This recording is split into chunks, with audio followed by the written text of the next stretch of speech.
Jio academy YouTube চ্যানেলে তোমাদেরকে স্বাগত। আজ আমি তোমাদের জন্য কিছু গুরুত্বপূর্ণ সাজেশন কোশ্চেন নিয়ে চলে এসেছি, যেগুলো তোমাদেরকে অবশ্যই একবার চোখ বুলিয়ে যেতে হবে। না হলে কিন্তু তোমাদেরকে পিছিয়ে পড়তে হবে। আমি তোমাদের এই সাজেশন কোশ্চেনের যে পার্ট, সেটা আমি প্রত্যেকটা টপিক ওয়াইজ একটা করে দিতে যাব এবং তোমরা সেগুলোকে ভালো করে মুখস্থ করবে। আজকে আমি তোমাদের জন্য প্রথম যে পার্টটা আছে সেই পার্টটা নিয়ে আলোচনা করব। যে পার্টটা আছে তার নাম হচ্ছে বহির্জাত প্রক্রিয়া ও তাদের দ্বারা সৃষ্ট ভূমিরূপ। এই পার্টটা আমি প্রত্যেকটা 4টে পার্টে ভাগ করে নিয়েছি এবং প্রত্যেকটা পার্টে তোমাদের যে গুরুত্বপূর্ণ প্রশ্নগুলো হতে পারে সেই প্রশ্নগুলো আমি বিভিন্ন বই দেখে পর্যালোচনা করে প্রশ্নগুলোকে বানিয়েছি। আশা করি প্রশ্নগুলো বেশিরভাগই তোমরা পেয়ে যাবে। তাই অবশ্যই এই প্রশ্নগুলো তোমাদেরকে দেখে যেতে হবে। বেশ, আর বেশি কথা না বলিয়ে আমি তোমাদের জন্য প্রশ্নগুলো এক করে বলবো এবং কিছু প্রশ্নের উত্তরও আমি তোমাদেরকে বলে দেব। তাহলে আজ শুরু করা যাক। প্রথম 1.1 বহির্জাত প্রক্রিয়া যে পার্টটা আছে সেই পার্টটা সম্বন্ধে আমরা একটু জানবো এবং প্রশ্নগুলো দেখব। প্রথম প্রশ্ন হলো, যে প্রক্রিয়ায় ভূপৃষ্ঠের উচ্চতা বৃদ্ধি পায় তাকে কি বলে? সেকে পার্টটা হচ্ছে আরোহণ বলা হয়। দ্বিতীয় যে প্রশ্নটা আছে, যে যে প্রক্রিয়ায় ভূমির উচ্চতা হ্রাস পায় তাকে কি বলে? তাকে বলা হয় অবরোহণ। অবরোহণের অপর নাম কি? একে বলতে হবে ক্ষয় সাধন। যে প্রক্রিয়ায় বিভিন্ন প্রাকৃতিক শক্তি ভূপৃষ্ঠের উপর কাজ করে ভূমিরূপের পরিবর্তন ঘটায় তাকে বলে বহির্জাত প্রক্রিয়া। আরোহণ ও অবরোহণ প্রক্রিয়ার সম্মিলিত ফল হলো তাকে কি বলা হয়? তাকে বলা হয় পর্যায়ন। অবরোহণ এবং আরোহণ প্রক্রিয়ার যৌথ ফল। বহির্জাত প্রক্রিয়ার শক্তির মূল উৎস কি? এর উত্তর হয়ে যাবে সূর্য। অবরোহণ প্রক্রিয়ায় প্রাকৃতিক ক্ষয়কাজের শেষ সীমা হলো কি? কতদূর পর্যন্ত ক্ষয় হয়? সমুদ্রপৃষ্ঠ পর্যন্ত। ক্ষয়সীমা বা ক্ষয়ের শেষ সীমা ধারণার প্রবর্তক কে? এটার নাম হয়ে যাবে পাওয়েল। কয়েকটি স্থিতিশীল প্রাকৃতিক শক্তির নাম। এগুলো হয়ে যাবে বায়ুর উষ্ণতা, বায়ুর আর্দ্রতা এবং বৃষ্টিপাত। তারপরে প্রশ্ন হলো, যে আবহবিকার ও ক্ষয়কার্যের যৌথ কার্যের ফলে সৃষ্ট ভূমিভাগের পরিবর্তন করার প্রক্রিয়াকে বলে কি? একে বলা হয় নগ্নীভবন। তারপর আমরা কিছু প্রশ্ন দিয়ে দিয়েছি, দেখো। পর্যায়নের সংজ্ঞা, নগ্নীভাবনের সংজ্ঞা, বহির্জাত শক্তি ও বহির্জাত প্রক্রিয়া কাকে বলে? এই গেল আমাদের 1 নম্বরের প্রশ্ন। 3 নম্বরের প্রশ্নগুলো হলো, যে বহির্জাত প্রক্রিয়ার নিয়ন্ত্রকগুলি কি কি? দ্বিতীয় হবে আরোহণ ও অবরোহণের পার্থক্য। এবার আসবো আমরা 5 নম্বরের প্রশ্ন। 5 নম্বরে এখানে একটাই প্রশ্ন দিয়েছি, যে বহির্জাত প্রক্রিয়ার পদ্ধতিগুলি চিত্রসহ আলোচনা করো। তোমাদের এখানে ডায়াগ্রাম দিয়ে সেখানে সুন্দর করে লিখতে হবে। এবার আমরা দ্বিতীয় সাব পয়েন্টটা নিয়ে আলোচনা করব। এর নাম হচ্ছে নদীর বিভিন্ন কাজের দ্বারা সৃষ্ট ভূমিরূপ। প্রথম যে প্রশ্নটা আছে সেটা হচ্ছে, দুটি নদীর অববাহিকার মধ্যবর্তী উচ্চভূমিকে কি বলা হয়? এর উত্তরটা হয়ে যাবে জলবিভাজিকা। জলপ্রপাতের নিচে সৃষ্ট গর্তের মতো নিচু জায়গাকে কি বলা হয়? এটাকে বলবো আমরা প্রপাত কূপ। পাখির পায়ের মতো আকৃতির বদ্বীপ দেখা যায় কোথায়? এটা হচ্ছে মিসিসিপি মিসৌরি নদীর মোহনায়। শুষ্ক অঞ্চলের গিরিখাতকে বলা হয় কি? কি বলা হবে? ক্যানিয়ন। লবণযুক্ত শিলাস্তরের উপর নদীর প্রবাহ ক্ষয় প্রক্রিয়াটিকে বলা হয় দ্রবণ ক্ষয় হবে। ঘোড়ামারা দ্বীপটির বেশিরভাগ অংশ জলে ডুবে যাওয়ার প্রধান কারণ হল ক্ষয় ও সমুদ্র জলের উচ্চতা বৃদ্ধি। ডাব্লু হপকিন্সের মতে নদীর গতিবেগ দ্বিগুণ বেড়ে গেলে তার নদীর গতিবেগ দ্বিগুণ বেড়ে গেলে বহন ক্ষমতা কত গুণ বাড়বে? এই প্রশ্নটা কিন্তু খুব ইম্পর্টেন্ট। 64 গুণ। আবার অনেক সময় দেয় 2⁶ গুণ। এই দুটোকেই তোমাদেরকে মনে রাখতে হবে। নেক্সট প্রশ্ন, পৃথিবীর বৃহত্তম নদী বদ্বীপটির নাম? এটা হয়ে যাবে মাজুলি দ্বীপ। নদীর নিক পয়েন্টের মধ্যে সৃষ্টি হয় কি? এটা হবে জলপ্রপাত। সুন্দরবনের কোন দ্বীপ বিশ্ব উষ্ণায়নের প্রভাবে সম্পূর্ণ নিমজ্জিত হচ্ছে? এটা হবে নিউমোর ও লোহাচড়া। নেক্সট প্রশ্ন হলো যে পৃথিবীর গভীরতম গিরিখাত কি? ইয়াংলুং, জাকবো, গ্র্যান্ড ক্যানিয়ন। বানানটা একটু ভালো করে লিখে নেবে। তারপরে প্রশ্ন হচ্ছে নদীর জলের গতিবেগ মাপা হয় কোন এককে? এটা হবে কিউসেক। আর একটা ফাঁকে প্রশ্ন চলে গেছে, কোন নদীর নাম অনুসারে নদীর মেন্ডার নামটি এসেছে? এটা হয়ে যাবে তুরস্কের মেন্ড্রেস। নেক্সট যে প্রশ্নগুলো আছে সেগুলো হচ্ছে যে প্লাঞ্জ পুল কি? তারপর হলো নদীর বাঁক বা মেন্ডার কাকে বলে? পলল শঙ্কু কাকে বলে? ধারণ অববাহিকা কাকে বলে? প্লাবন সমভূমি বা প্লাবন ভূমি কাকে বলে? ষষ্ঠঘাতের সূত্র। এই গেল 1 নম্বরের প্রশ্ন। এবার আমরা 3 এবং 5 নম্বরের প্রশ্নগুলো দেখে নিই। নদীর মোহনায় বদ্বীপ গড়ে ওঠার অনুকূল পরিবেশগুলি লিখো। সব নদীর মোহনায় বদ্বীপ গড়ে ওঠে না কেন? কিভাবে জলপ্রপাতের পশ্চাদপসরণ ঘটে? অশ্বক্ষুরাকৃতির হ্রদ কিভাবে সৃষ্টি হয়? নদীর বহন কার্যের 3টি প্রক্রিয়া আলোচনা করুন। নদী ও উপনদীর পার্থক্য। গিরিখাত ও ক্যানিয়নের মধ্যে পার্থক্য। এই গেল আমাদের 3 নম্বরের প্রশ্ন।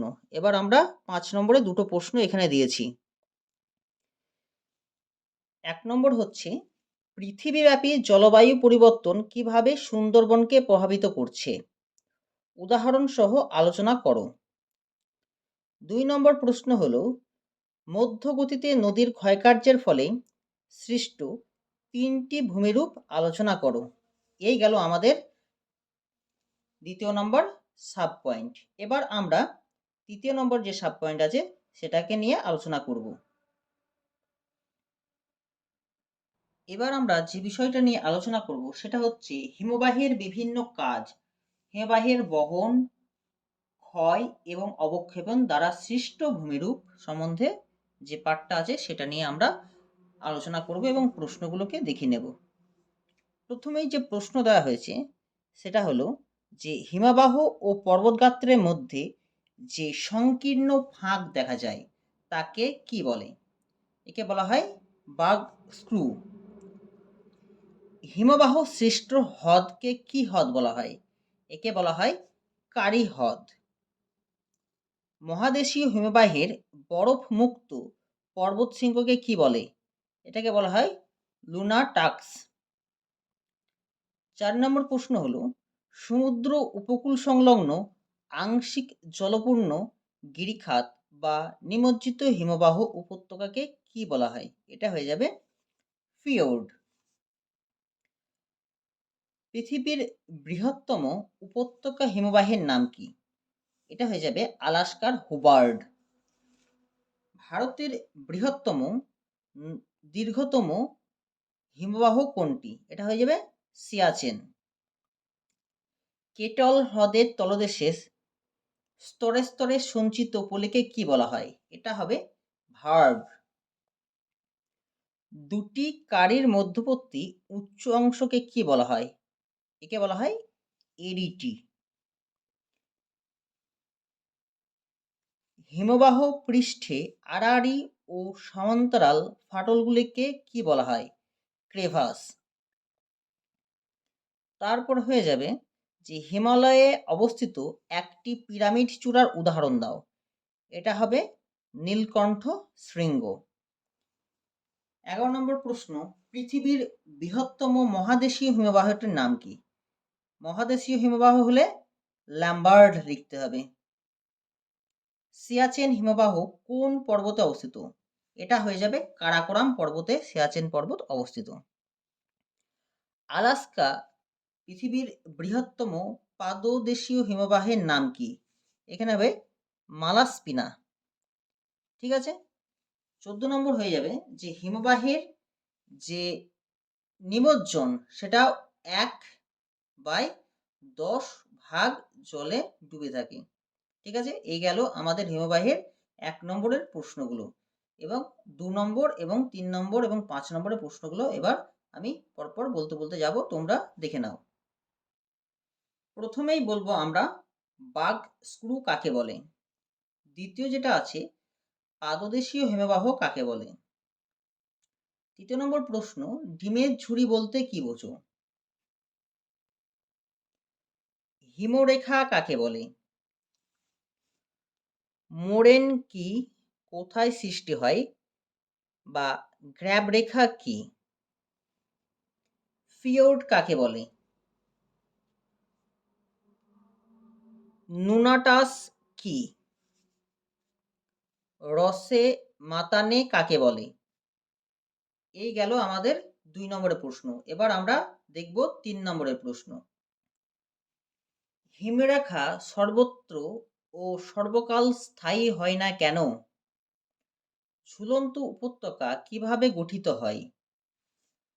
ঝুলন্ত উপত্যকায় জলপ্রপাত দেখা যায় কেন? নদী উপত্যকা এবং হিমবাহ উপত্যকার মধ্যবর্তী পার্থক্য লেখো। রসে মাতানে ও ড্রামলিনের পার্থক্য লিখো। নদীর কাজ ও হিমবাহের কাজের পার্থক্য লেখো। এই গেল 3 নম্বরের প্রশ্ন। এবার আমরা আসব 5 নম্বরের প্রশ্ন। গুরুত্বপূর্ণ কিছু 5 নম্বরের প্রশ্ন আমরা দেখে নেব।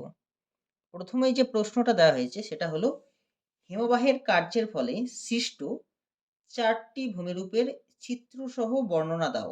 এখানে ডায়াগ্রাম সহ প্রশ্নের উত্তরটাকে লিখতে হবে। হিমবাহ ও জলধারায় মিলিত ক্ষয়কার্যের ফলে সৃষ্ট প্রধান ভূমিরূপগুলি চিত্রসহ বিবরণ দাও। এই গেল আমাদের 5 নম্বরের গুরুত্বপূর্ণ প্রশ্ন। এবার আমরা লাস্ট যে পার্টটা আছে সেই পার্টটার প্রশ্ন আমরা দেখে নেব।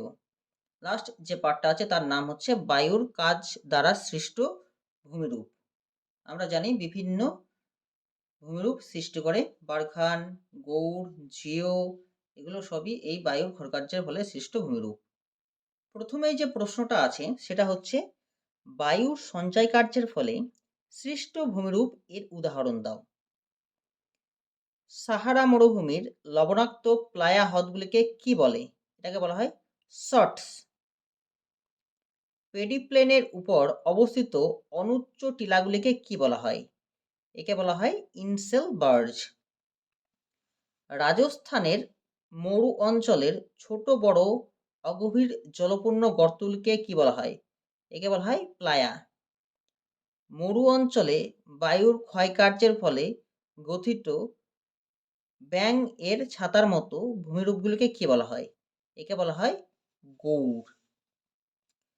পৃথিবীর বৃহত্তম ব্লো আউট এর নাম কি? এটা নাম হবে কাতারা। বায়ুপ্রবাহের সমান্তরালে সৃষ্ট বালিয়াড়িগুলির নাম লেখো। এগুলোকে বলা হয় অনুদৈর্ঘ্য বালিয়াড়ি। তারপর গোবি মরুভূমি থেকে বায়ুবাহিত সূক্ষ্ম পিত বালি দ্বারা উত্তর চীনে যে সমভূমি গড়ে তুলেছে তার নাম কি? তাকে বলা হয় লোয়েস সমভূমি। পৃথিবীর শুষ্কতম মরুভূমিটির নাম কি? এটা হয়ে যাবে আটাকামা মরুভূমি। এটা চিলিতে অবস্থিত। রাজস্থানের বায়ুর অপসারণ প্রক্রিয়ায় সৃষ্ট গর্তগুলিকে কি বলা হয়? ধান্দ। রাজস্থানে চলমান বালিয়াড়িগুলি কি নামে পরিচিত? এটা হবে ধ্রিয়ান। প্লায়া হ্রদের সন্নিকটে সৃষ্ট পলিগঠিত সমভূমি কি নামে পরিচিত? বাজাদা। সিপ বালিয়াড়ির মধ্যবর্তী করিডরগুলিকে সাহারায় কি বলা হয়? গাসি। অপসারণ গর্ত কিভাবে সৃষ্টি হয়? তির্যক বালিয়াড়ির সংজ্ঞা দাও। জিউগেন ইয়ারদাং এর টিকা লেখো। ওয়াদি কি? বৈশিষ্ট্য এবং উদাহরণ দাও। বাজাদা কাকে বলে? উদাহরণ বা বৈশিষ্ট্য যে কোনো কিছু দিতে পারে। 3 নম্বরের প্রশ্নগুলো আমরা দেখে নেব। মরুদ্যান কি?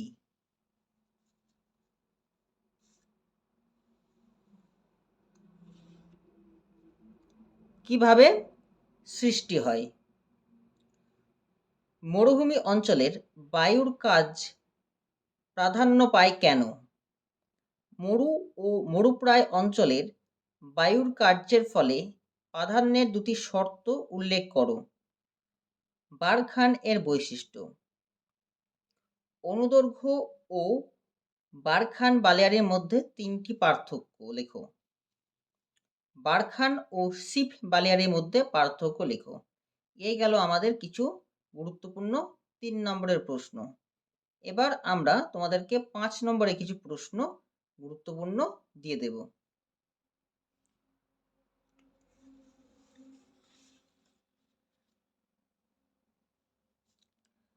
বায়ুর ক্ষয়কার্যের দ্বারা সৃষ্ট ভূমিরূপগুলির সচিত্র বা ডায়াগ্রাম সহ বিবরণ দাও।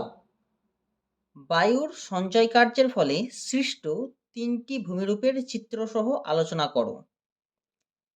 কি কি কারণে মরু অঞ্চলের বিস্তার ও সম্প্রসারণ ঘটে?